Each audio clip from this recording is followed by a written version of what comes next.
If I Ran the Zoo, and this book is by Dr. Seuss. All right, let's get started.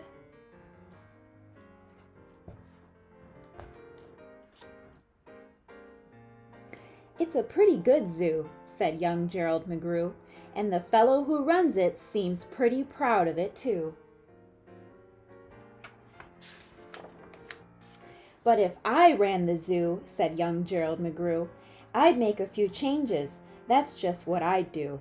The lions and tigers and that kind of stuff they have up here now are not quite good enough. You see things like these in just any old zoo. They're awfully old-fashioned. I want something new. So I'd open each cage, I'd unlock every pen, let the animals go and start over again. And somehow or other, I think I could find some beasts of a much more unusual kind. A 4-footed lion's not much of a beast. The one in my zoo will have 10 feet at least. 5 legs on the left and 5 more on the right. Then people will stare and they'll say, "What a sight!"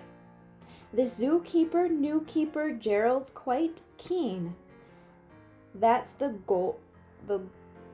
gold darndest lion I have ever seen. My new zoo, McGrew Zoo, will make people talk. My new zoo, McGrew Zoo, will make people gawk at the strangest odd creatures that ever did walk. I'll get for my zoo a new sort of a hen who roots in another hen's top knot, and then another one roosts in the top knot of his, and then another in his, and another in his, and so forth and upward and onward. Gee whiz. Oh my goodness. But that's just a start. I'll do better than that. They'll see me next day in my zookeeper's hat, coming into my zoo with an elephant cat. They'll be so surprised they'll all swallow their gum. They'll ask, when they see my strange animals come, "Where do you suppose he gets things like that from? His animals all have such very odd faces. I'll bet he must hunt them in rather odd places." "And that's what I'll do," said young Gerald McGrew. "If you want to catch beasts you don't see every day, you have to go places quite out of the way. You have to go places no others can get to, and you have to get cold and you have to get wet too. Up past the North Pole where the frozen winds squeal, I'll go and I'll hunt in my skiggy-mobile, and bring back a family of what do you know, and that's how my new zoo, McGrew Zoo, will grow. I'll hunt in the mountains of Zamba Matant with helpers who all wear their eyes at a slant, and capture a fine fluffy bird called the bustard, who only eats custard with sauce made of mustard, and also a very fine beast called the flustered, who only eats mustard with sauce made of custard. A lot of tongue twisters. I'll catch 'em in caves, I'll catch 'em in the brooks, I'll catch 'em in crannies, I'll catch 'em in nooks that you don't read about in geography books. I'll catch 'em in countries that no one can spell, like the country of Matafapel. In a country like that, if a hunter is clever, he'll hunt up some beasts that you never saw ever.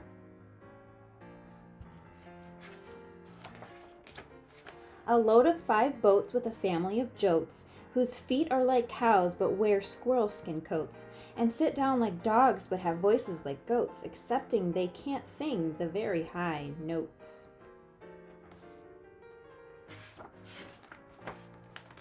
And then I'll go down to the wilds of Nantucket and capture a family of lunks in a bucket. Then people will say, now I like that boy heaps. His new zoo, McGrew Zoo, is growing by leaps. He captures them wild and he captures them meek. He captures them slim and he captures them sleek. What do you suppose he will capture next week? I'll capture one tiny, I'll capture one cute. I'll capture a deer that no hunter would shoot. A deer that's so nice he could sleep in your bed if it weren't for those horns that he has on his head. Look at those horns.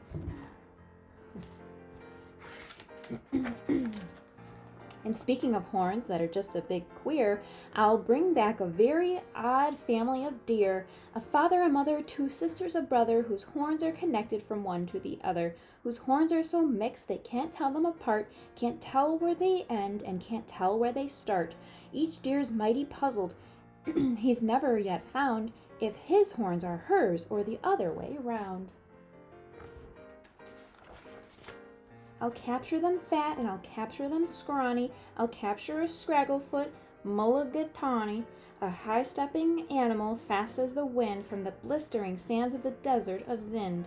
This beast is the beast that the brave chieftains ride when they want to go fast to find some place to hide. A mulligatawny is fine for my zoo, and so is a chieftain. I'll bring one back too. In the far western part of southeast North Dakota lives a very fine animal called the eota. But I'll capture one who is even much finer in the northeastern west part of South Carolina. When people see him, they will say, "Now, by thunder, this new zoo, McGrew Zoo, is really a wonder."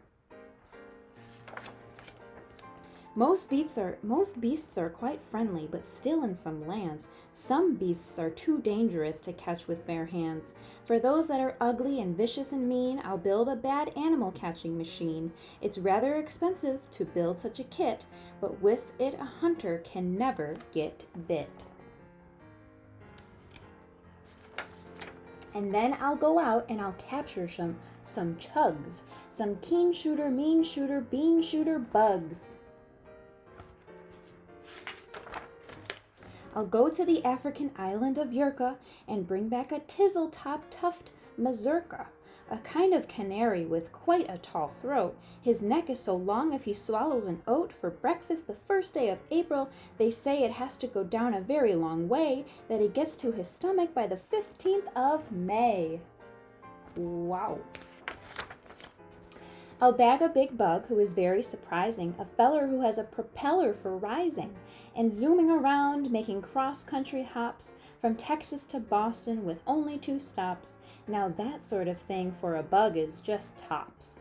And when I've caught him, then the next thing you know, I'll go and I'll capture a wild tic-tac-toe with X's that win and with zeros that lose. He'll look mighty good in this zoo of McGrews.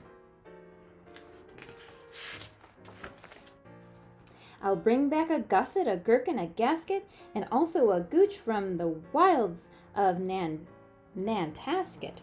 And 8 Persian princes will carry the basket, but what their names are I don't know, so don't ask it.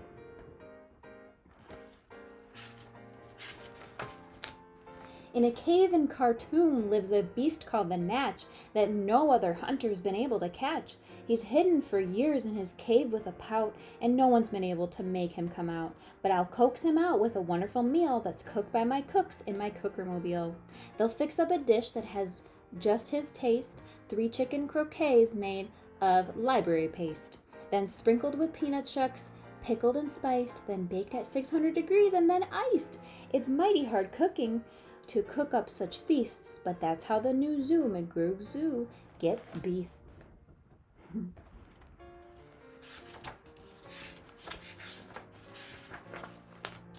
I'll go to the fairway mountains of Topsk, near the river of Nopsk, and I'll bring back an Obsk, a sort of a kind of a thingamabobs, who only eats rhubarb and corn on the cobs. Then people will flock to my zoo in a mobs. McGrew, they will say, does a wonderful job. He hunts with such whim, and he hunts with such vigor. His new McGrew Zoo gets bigger and bigger. And speaking of birds, there's the Russian Paluski, whose head ski is red ski and belly is blue ski. I'll get one of them for my Zooski McGrewski.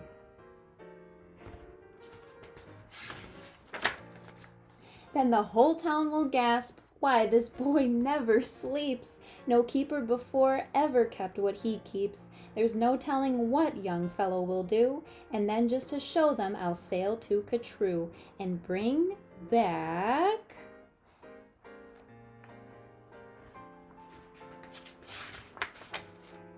Wow!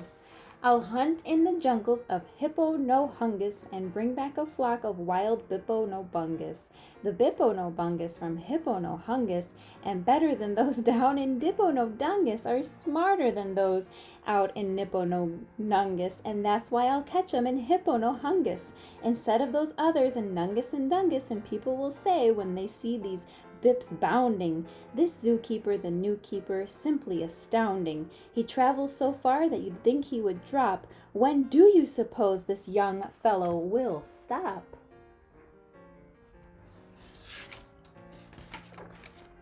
Stop? Well, I should. But I won't stop until I've captured the Fizzamadil,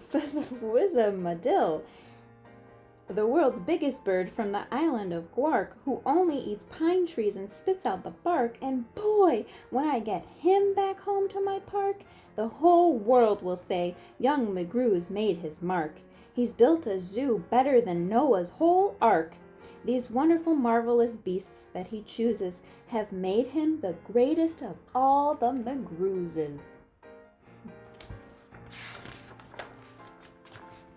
Wow! They'll all cheer. What this zoo must be worth. It's the gold-darndest zoo of the face of the earth.